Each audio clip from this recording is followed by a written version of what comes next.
Maria Elena wiped down the marble countertops of the penthouse kitchen, her weathered hands moving with practiced efficiency, never knowing that the two tearful children hiding behind the pantry door would change her life forever. And she would change theirs in ways that 27 professional nannies, each with pristine credentials and hefty salaries, had failed to achieve in the span of 18 months. Maria Elena Vasquez stepped out of the service elevator on the 42nd floor. Her worn canvas bag clutched tightly in her calloused hands, the weight of 3 different cleaning uniforms inside, reminding her of the long day ahead.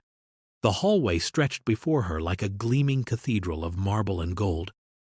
So pristine she almost hesitated to walk across it with her second-hand sneakers that had seen better years. She had been cleaning office buildings and small apartments for 8 years since arriving in New York. But never anything like this. The agency had called her at 5 in the morning, desperate. "Emergency job?" they'd said. "Good pay, but it's temporary. Just until they find someone permanent." Maria needed every dollar she could earn. Her mother's medical bills in Guatemala City were mounting, and the chemotherapy treatments cost more than Maria made in 2 months. She pulled out the keycard the doorman had given her, her hands trembling slightly, not from nerves but from exhaustion. She had worked until midnight the previous evening, scrubbing floors at a law firm, caught 4 hours of sleep, then spent an hour on her knees in the small chapel near her apartment, praying for strength and for her mother's healing.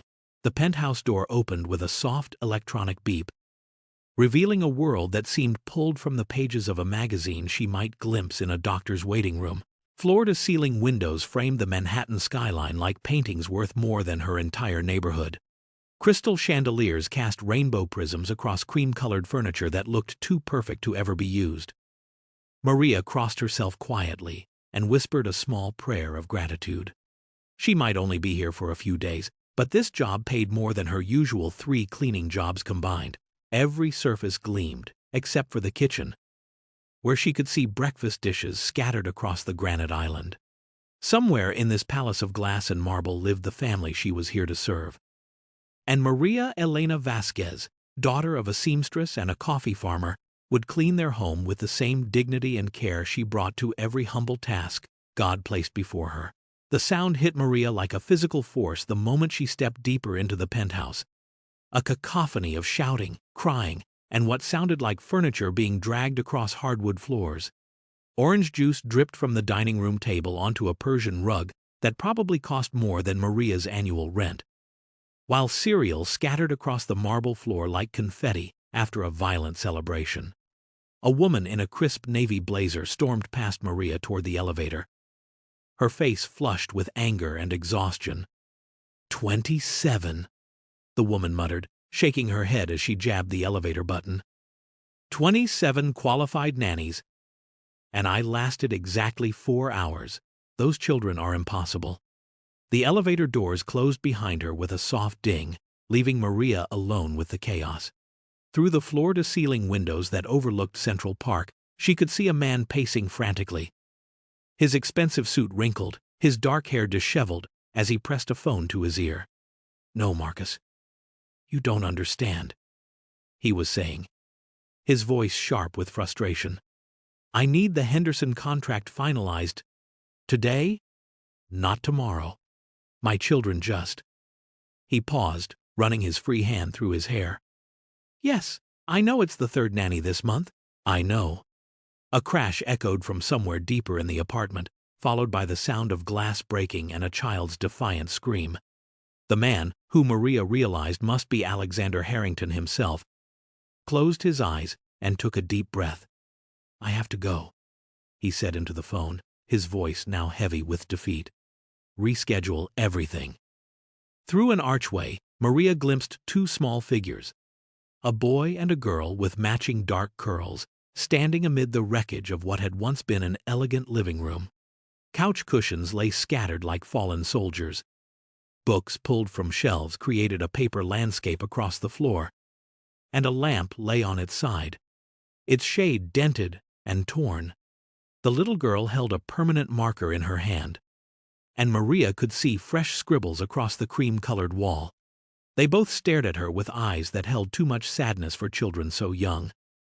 their faces streaked with tears and defiance, waiting to see if this new stranger would yell at them like all the others had done. Maria set down her canvas bag with deliberate quietness, her movements slow and unthreatening as she surveyed the battlefield of toys and tears before her. The two children had retreated behind an overturned armchair, their dark eyes peering at her like wounded animals, expecting another harsh word, another frustrated adult who would demand they behave like perfect little statues. But Maria simply rolled up her sleeves and began humming a soft melody her own grandmother had sung to her decades ago in the mountains of Guatemala. A lullaby about little birds finding their way home through the storm. She moved with practiced grace, picking up scattered books and placing them gently on the coffee table, never looking directly at the children, but always aware of their watchful presence. The melody drifted through the penthouse like a warm breeze, filling the angry silence with something tender and unfamiliar. As she knelt to collect the scattered couch cushions, Maria continued her gentle humming, occasionally adding soft Spanish words that sounded like a prayer or a poem. Pajaritos perdidos, buscando su nido, she sang under her breath, smoothing wrinkles from silk fabric that cost more than her monthly salary. The little girl, Emma, crept closer, drawn by the unfamiliar music, while her brother Ethan remained hidden, but no longer crying. Maria pretended not to notice as Emma approached, instead focusing on straightening a picture frame that had been knocked askew, her weathered fingers treating the expensive artwork with the same reverence she showed the small crucifix above her own bed. When a Crayola marker rolled near her feet, obviously dropped by one of the children during their earlier rampage, Maria picked it up and placed it carefully on the table, never breaking her melody, never showing frustration or anger.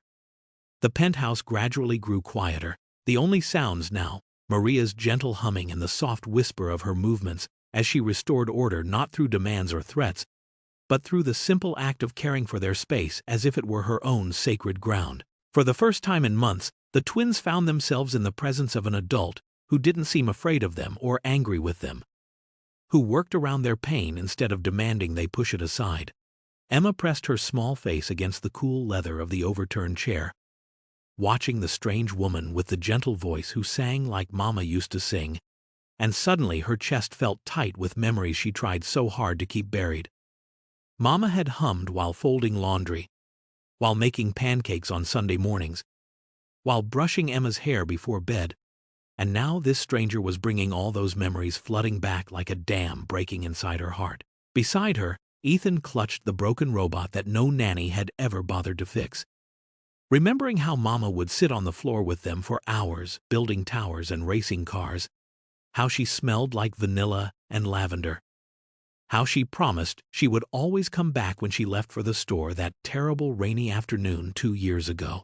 The nannies always told them to stop making such messes, to behave like good children. But Emma and Ethan had learned that only when they screamed and threw things and broke expensive items did Daddy even look up from his computer screen. He used to read them bedtime stories and teach them to ride bikes in Central Park. But now his eyes looked empty and tired, and he spoke to them in the same voice he used for his business meetings, polite but distant, like they were strangers he had to be nice to, but didn't really want to know. Sometimes Emma heard him crying in his bedroom late at night, the same broken sobs that escaped from her own throat when she missed Mama so much it felt like drowning. But in the morning he would put on his suit and his pretend smile and disappear behind his phone calls and laptop screens. The other nannies looked at them like they were problems to be solved, puzzles that wouldn't fit together properly. But this woman with the soft voice continued her melody as if their pain was something she understood, something she didn't need to fix or change or make disappear. Emma crept closer, drawn by the unfamiliar feeling of safety, while Ethan watched from his hiding place, both of them afraid to hope that maybe, finally, someone might see past their anger to the scared, lonely children underneath who just wanted their family to feel like a family again. The apple juice spread across the pristine marble floor like a golden river, and Emma's face crumpled as she stared at the mess she had accidentally created while trying to reach for a cookie on the high counter, her small hands trembling as she waited for the inevitable scolding that always followed such disasters. The 26 nannies before had all reacted the same way, with sharp words and frustrated sighs, lectures about being more careful, and threats to tell her father about her clumsiness, but Maria simply set down the picture frame she had been dusting and walked quietly to the kitchen. "Ay, mijita," Maria said softly, her voice carrying the warmth of a mother's embrace. "Es okay. Accidents happen to everyone, even to Maria." She opened the cabinet under the sink, moving with the confidence of someone who had spent years learning where cleaning supplies lived in unfamiliar homes, and returned with paper towels and a gentle smile that reached her dark eyes. "Come, Pequeña, we clean together, yes?" Emma hesitated, her blue eyes wide with surprise at the absence of anger, watching as Maria knelt on the expensive floor, without concern for her worn uniform, demonstrating how to blot instead of wipe, how to work from the outside of the spill toward the center. "My abuela, she teach me this when I was little girl like you," Maria continued in her careful English, sprinkled with Spanish words that sounded like music. "She say, Maria, when you make mistake, you learn something new about being careful, but you no cry about what already happened." Emma dropped to her knees beside this strange, kind woman, her small hands working alongside Maria's weathered ones, and for the first time in 2 years felt the gentle guidance she had been desperately missing. "See? Now is clean. And you know for next time to use both hands for the glass. See?"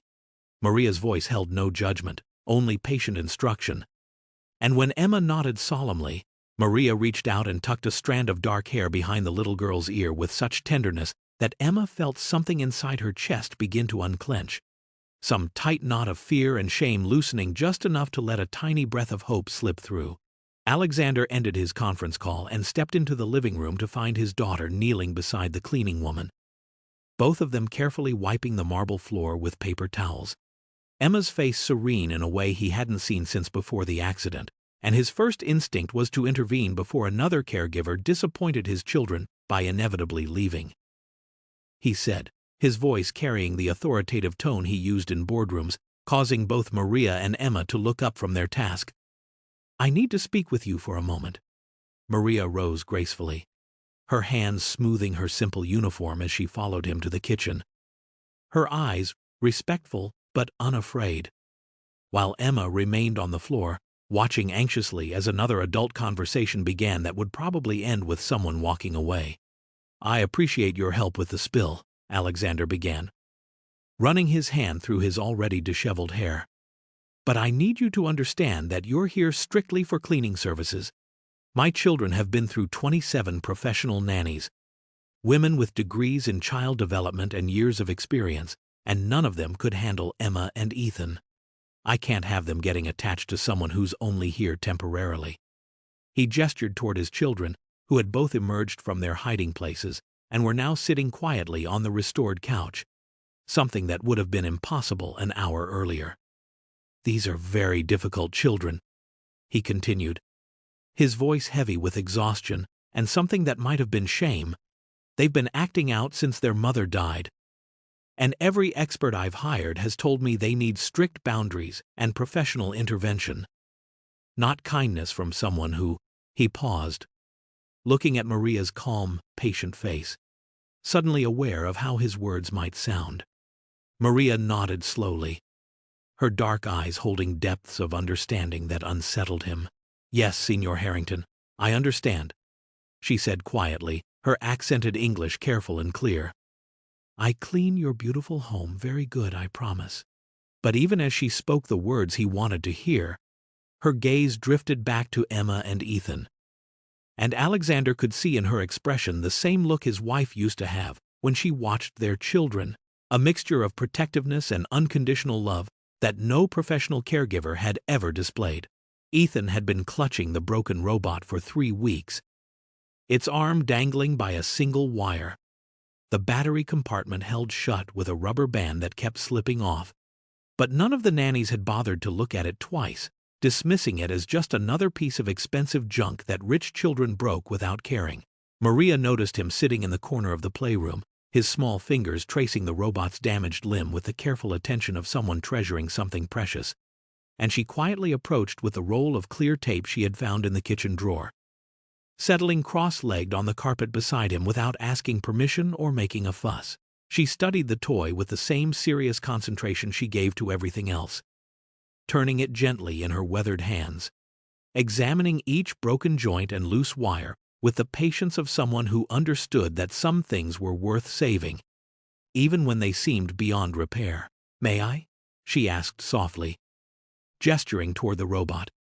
And when Ethan hesitantly placed it in her palms, she began working with the focused attention of a surgeon, wrapping tape around the damaged arm joint in neat, precise layers, securing the battery compartment with careful strips that wouldn't interfere with the toy's functions.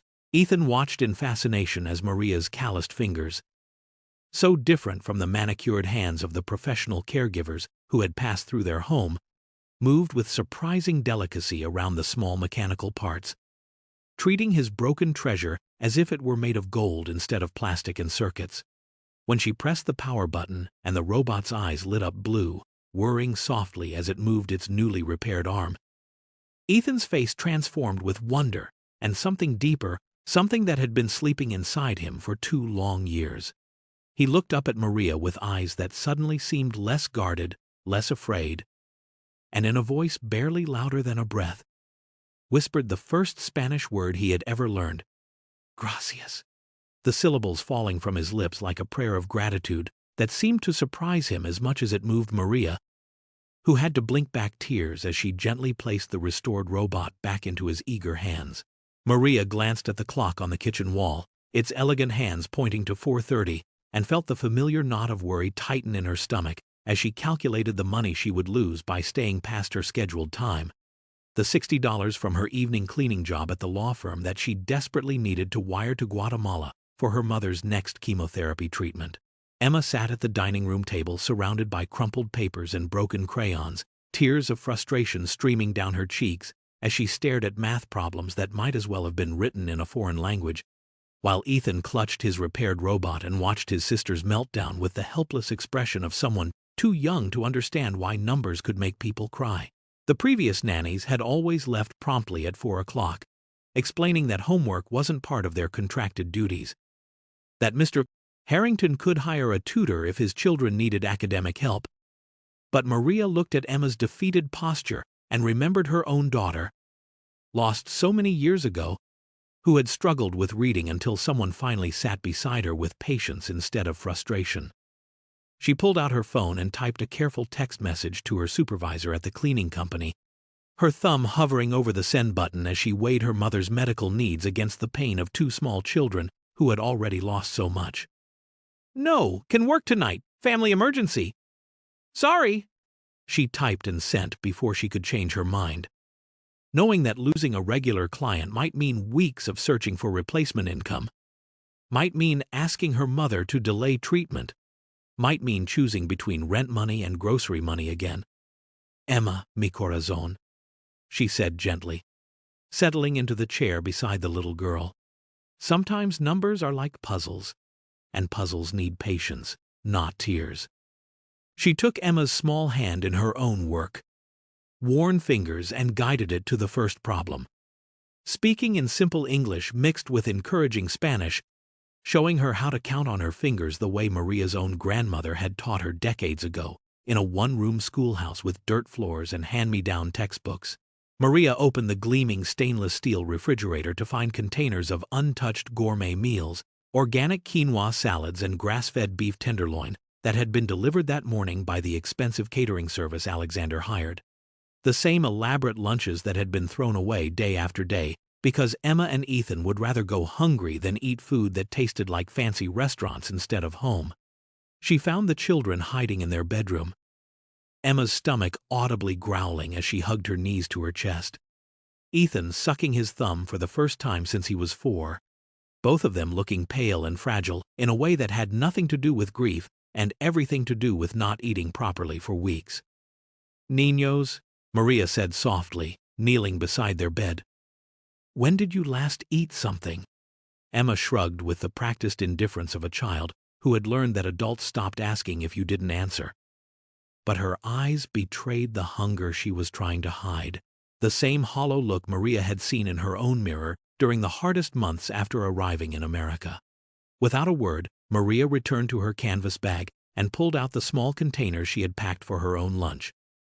Black beans and rice she had cooked the night before, in her tiny apartment kitchen. Simple ingredients that had sustained generations of her family through poverty and hardship and heartbreak. She heated the food in the penthouse's professional-grade microwave, the aroma of cumin and garlic filling the sterile kitchen with the warmth of real cooking. Real care, real nourishment made by hands that understood what it meant to be hungry. When she called the children to the table, they approached cautiously, like wild animals drawn by an unfamiliar scent, their eyes widening as they saw the humble meal served in their expensive china bowls, a food that looked nothing like the Instagram-worthy presentations they had been rejecting for months. Emma took the first tentative bite, and her face transformed with surprise and relief, the simple flavors awakening something in her that had been sleeping. While Ethan followed his sister's lead and began eating with the desperate eagerness of someone finally finding sustenance after a long journey through barren land, both children discovering that sometimes the most nourishing meals come not from expensive ingredients, but from the love of someone who understands what it means to feed a hungry heart. Alexander turned his key in the penthouse lock at 11:30, his shoulders heavy with exhaustion from another 18-hour day spent trying to lose himself in mergers and acquisitions and conference calls that stretched past dinner time. Expecting to find his apartment dark and silent with his children already asleep, and Maria long gone to whatever other jobs she worked to survive in this expensive city. Instead, he discovered a scene that stopped him in his tracks like a vision from another life. Another time when his home had been filled with warmth instead of echoing silence. The living room was softly lit by a single lamp. And there on the Italian leather sectional that had cost more than most people's cars, Maria lay curled on her side, in her simple cleaning uniform, one arm stretched protectively around Emma, who was snuggled against her chest, while Ethan slept peacefully on Maria's other side, his head pillowed on her shoulder and his repaired robot clutched safely in his small hands. Scattered around them on the coffee table were picture books Alexander recognized from his children's early years, stories about brave little animals and magical kingdoms that Sarah used to read in different voices, making Emma and Ethan giggle with delight. Books that had been gathering dust for 2 years because no nanny had ever bothered to discover them hidden on the highest shelf. Maria's face in sleep looked younger somehow.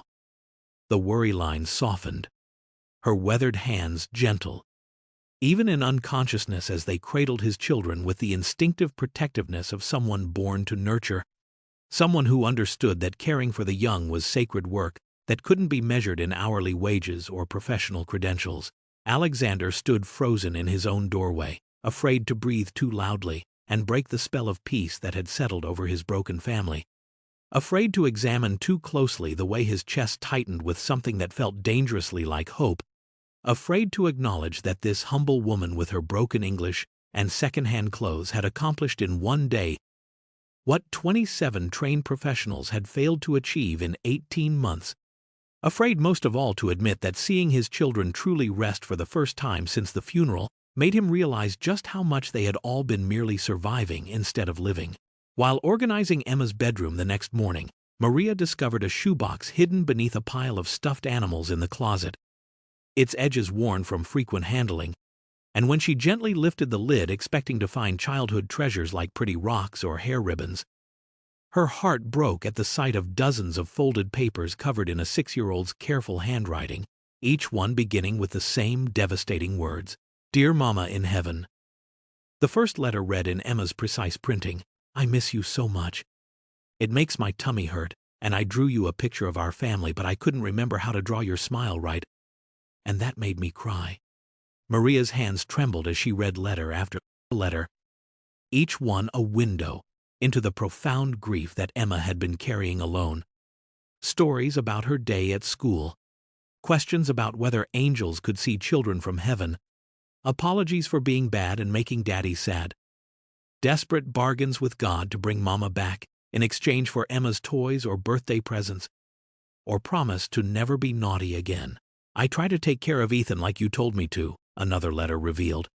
"But sometimes he cries at night, and I don't know the right words to make him stop, and I think maybe I'm not a good big sister like you wanted me to be."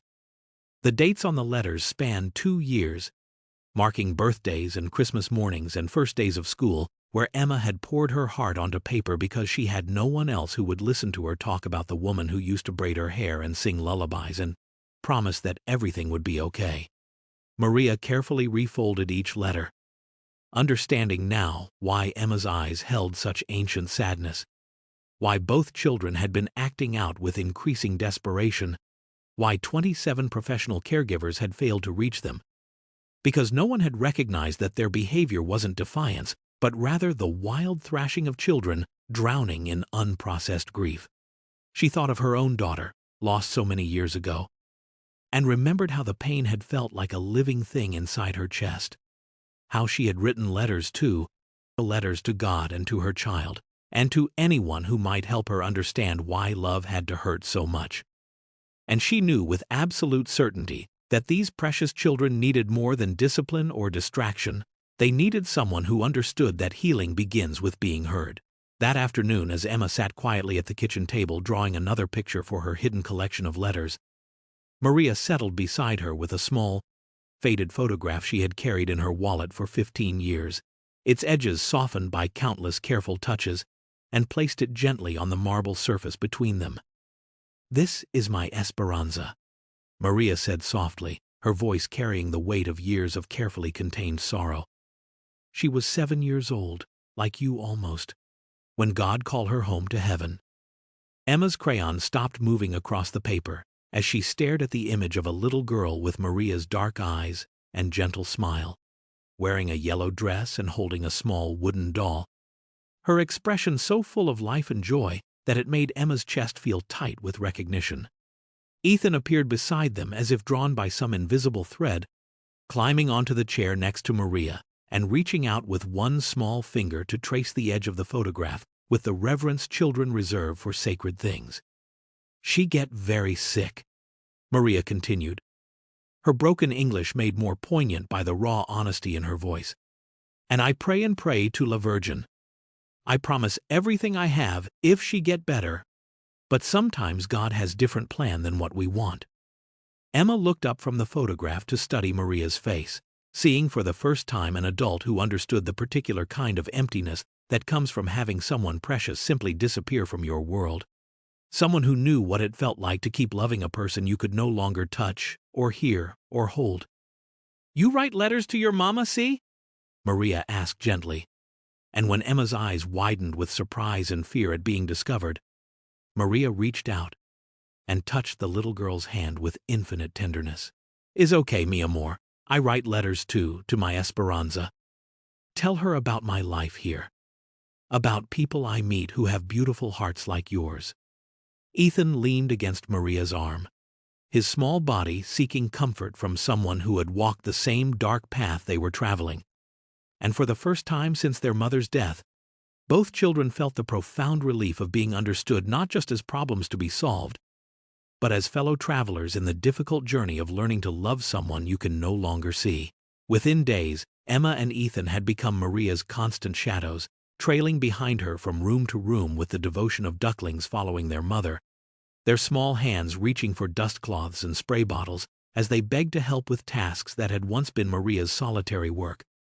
"Cómo se dice window en español?" Emma would ask as she carefully wiped the glass doors leading to the terrace, her tongue working around the unfamiliar sounds as Maria patiently repeated ventana until Emma could say it without stumbling, while Ethan practiced counting in Spanish as he sorted the mail into neat piles, his quiet voice growing stronger with each uno, dos, tres, cuatro. They learned that corazón meant heart and familia meant family, and soon they were peppering their conversations with the melodic words that seemed to carry more warmth than their English equivalents, as if Maria's native language held some magic that could heal wounds their own words couldn't touch. As they worked together, folding towels and organizing toy bins, the children began to share the fears and memories they had been holding inside, like poisonous secrets. "I dream sometimes that Mama comes home and I forget to tell her I love her." Emma whispered one afternoon as she helped Maria change the sheets on her father's bed. "And then she has to leave again before I remember." Ethan confided that he was afraid to be happy because maybe God would think he didn't miss Mama enough and would make him forget what she looked like. His small face creased with the impossible burden of childhood logic, trying to make sense of adult-sized grief. Maria listened to each confession with the patience of someone who understood that healing happens in whispers and small revelations, responding not with platitudes about time healing all wounds, but with gentle nods and soft Spanish endearments that acknowledged their pain without trying to fix it. "Mi abuela used to say," Maria would tell them as they polished the silver picture frames that held memories of happier times, "that love doesn't go away when people go to heaven, it just changes shape. Like water becoming clouds, still there but different. Still watching over us, Pero, from far away." And slowly, cautiously, the children began to believe that maybe it was possible to miss someone terribly and still find moments of joy, to honor their mother's memory while learning to trust another woman's care. Alexander arrived home early on Thursday to find his children chattering excitedly in Spanish as they helped Maria prepare dinner.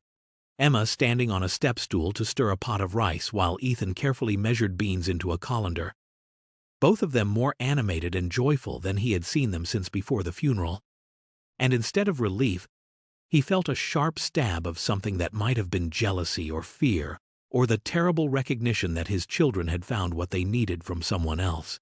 "What exactly is going on here?" he asked, his voice sharper than he intended, causing Emma to freeze mid-stir and Ethan to step closer to Maria's protective presence, their faces immediately shuddering with the wariness that had become their default expression around their father. "The children were hungry, Señor Harrington," Maria explained quietly, lowering the flame under the pot with movements that suggested she was preparing to step away from his children once again, to resume the invisible role he had insisted she maintain. "I make them something simple while you work." Alexander watched Emma's small hand slip into Maria's weathered one. Seeking comfort from this woman who was supposed to be nothing more than hired help, and felt the bitter irony that his children ran to their cleaning lady for security while treating him like a stranger who happened to live in their house. "I've told you before that your job is to clean, not to play house with my children," he said. But even as the words left his mouth, he could see Emma's eyes filling with tears and Ethan's shoulders hunching with the defensive posture of a child expecting another loss. "They're already too attached to you, and when this temporary arrangement ends, they'll be devastated all over again." He gestured toward the domestic scene that looked more like family than anything that had existed in his home for 2 years. These three people who had found each other across language barriers and class differences and social expectations that said a millionaire's children shouldn't need comfort from their housekeeper. But even as he spoke the words that were meant to protect his children from another abandonment, Alexander couldn't ignore the fact that Emma was humming the same Spanish lullaby. Maria sang while she worked, couldn't overlook that Ethan had spoken more words in the past week than in the previous month. Couldn't deny that for the first time since Sarah died, his apartment felt like a home instead of a mausoleum where three broken people existed in separate orbits of grief. The call came at 6 in the morning on a Friday, Alexander's business partner's voice tight with panic as he explained that their largest client was threatening to pull a $50 million contract due to a competitor's sabotage, and Alexander would need to fly to Chicago immediately to salvage months of negotiations before everything collapsed. He stood in his silk pajamas staring out at the pre-dawn Manhattan skyline, calculating flight times and meeting schedules, when the terrible realization hit him that he had no one to care for Emma and Ethan. No nanny on standby, no family member to call, no backup plan because every professional caregiver had fled his household in frustration or defeat. Maria arrived at 7 as usual, her canvas bag slung over her shoulder, humming softly as she unlocked the penthouse door. And Alexander met her in the kitchen with the desperate expression of a man watching his carefully constructed world crumble from multiple directions. "I need to ask you something," he began, his voice strained with the exhaustion of someone who had been carrying too much weight for too long. "And I know it's not part of your job description, but I'm willing to pay you double, triple your usual rate." He explained about the business crisis. about needing to leave within 2 hours, about having nowhere else to turn. Offering her $500 to stay overnight with his children, money he assumed would be impossible for someone in her financial position to refuse. "I understand if you can't do it," he continued, running his hands through his already disheveled hair. "But they trust you in a way they haven't trusted anyone since their mother died, and I can't bear the thought of leaving them with a stranger from an agency. Not again." What Alexander didn't know was that Maria had been staying past her scheduled hours every day for 2 weeks, sleeping on their couch after reading bedtime stories, making sure they weren't alone with their nightmares, forgoing her evening cleaning jobs and her own rest because she couldn't abandon children who reminded her so much of the daughter she had lost. "Of course, Signor Harrington," she said simply, her dark eyes holding depths of understanding he was only beginning to recognize. "Emma and Ethan, they will be safe with Maria. No worry." And as she spoke those words, Alexander felt something inside his chest loosen slightly. The first breath of relief he had taken in months, though he still had no idea that this humble woman had already been caring for his children's hearts as carefully as she cleaned his home. The thunderstorm that rolled through Manhattan on Saturday night brought with it the kind of lightning that turns windows into strobe lights and thunder that rattles expensive china in kitchen cabinets, and Maria woke on the living room couch to the sound of Emma's terrified screams echoing through the penthouse like a siren of pure anguish. She found both children huddled together in Emma's bed, their small bodies shaking with more than just the chill of the storm, tears streaming down their faces as they clutched each other with the desperate grip of survivors afraid of being swept away. "She's going to leave like Mama did," Emma sobbed, her words barely coherent through the panic. "The storm took Mama away and now it's going to take Maria away too, and we'll be alone again and nobody will understand when we're sad." Ethan couldn't even speak, his thumb back in his mouth as he rocked back and forth, his dark eyes wild with the primal terror of a child who had learned too young that the people you love can disappear without warning, leaving nothing but silence and the echo of their absence. Maria gathered both children into her arms, her own heart breaking at the realization that in trying to heal their grief, she had inadvertently awakened their deepest fear, that love and loss were inseparable, that caring meant risking another abandonment. "Mis niños preciosos," she whispered, her voice steady despite her own tears. "Maria is not going anywhere. I promise you. I stay right here, where you can see me, where you can touch my hand and know I am real." She held them through the worst of the storm, singing the lullabies her grandmother had taught her, the same melodies that had comforted her own daughter through countless nights of thunder and lightning. And when Alexander's key turned in the lock at 2 in the morning, 12 hours earlier than expected because he couldn't concentrate on business when his heart was back in New York with his children, he found the 3 of them still curled together on Emma's small bed, Maria's work uniform wrinkled from hours of providing comfort, her weathered hands gentle on his children's hair as she murmured soft reassurances in Spanish and broken English. For the first time since Sarah's death, Alexander saw his children sleeping peacefully through a storm. Saw them being loved, not as a professional obligation but as a sacred trust. And in that moment of recognition, something fundamental shifted inside him, the walls he had built around his heart beginning to crack like ice in the spring thaw. Alexander found Maria in the kitchen the next morning, quietly preparing breakfast while Emma and Ethan still slept, exhausted from their night of terror, and instead of rushing off to another conference call or burying himself in the familiar escape of work, he poured himself a cup of the coffee she had made and sat across from her at the dining table where his children had been learning to speak her language. "I owe you an apology," he began, his voice rough with the vulnerability of someone unaccustomed to admitting weakness. "And more than that, I owe you an explanation, though I'm not sure I have a good one." Maria's hands stilled on the orange she was peeling for Emma's breakfast, her dark eyes patient and waiting as Alexander struggled to find words for feelings he had buried beneath months of frantic activity and willful blindness. "After Sarah died, I threw myself into work because it was the only thing that still made sense," he continued, staring into his coffee cup as if it held answers he couldn't find anywhere else. Numbers and contracts and business deals don't grieve. They don't ask questions I can't answer. They don't look at me like I failed them. He lifted his eyes to meet Maria's gentle gaze, seeing in her face the same unconditional acceptance she offered his children, the radical notion that people could be loved, not for what they accomplished, but simply for who they were. I told myself I was providing for them, giving them the best of everything. But what they needed was the one thing I was too broken to give them, he admitted, his voice barely above a whisper. They needed their father to stop running away from his own pain. Maria reached across the table and covered his trembling hands with her own work. Worn fingers, her touch carrying the warmth of someone who understood that healing begins with truth-telling, with the courage to name what has been lost. "Signor Alexander," she said softly, using his first name for the first time. "Your children, they have big hearts full of love for their papa. But they need you to be present. Not perfect. They need you to cry with them sometimes, instead of always being strong. They need to know that missing their mama doesn't make you go away too."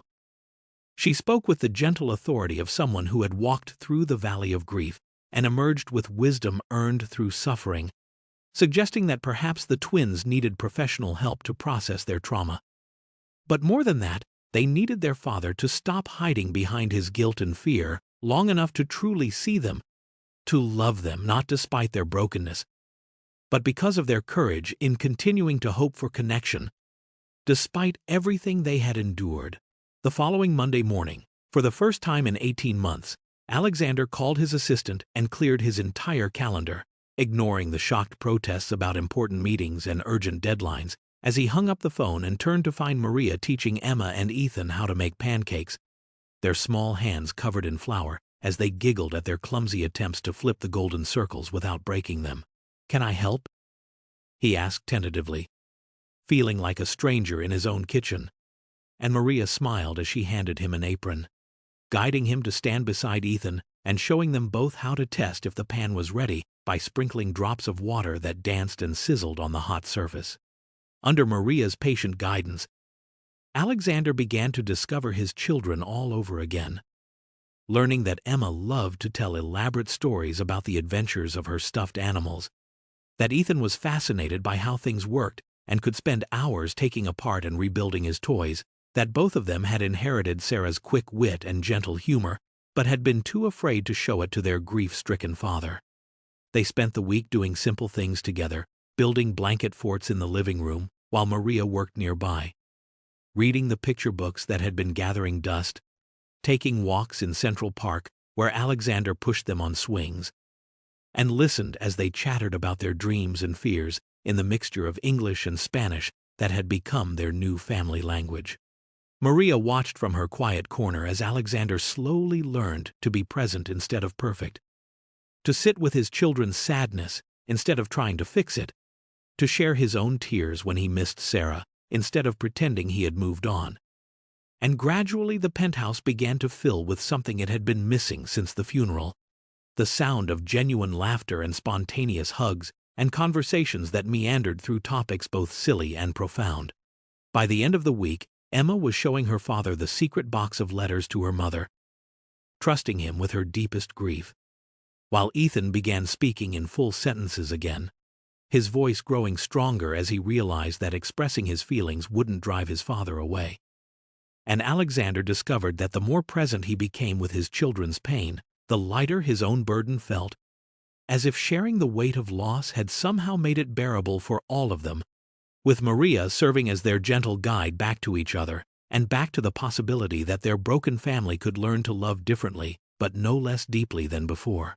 6 months later, the penthouse that had once echoed with silence and suppressed grief now rang with the bilingual chatter of children who had learned to carry their mother's memory like a blessing rather than a burden.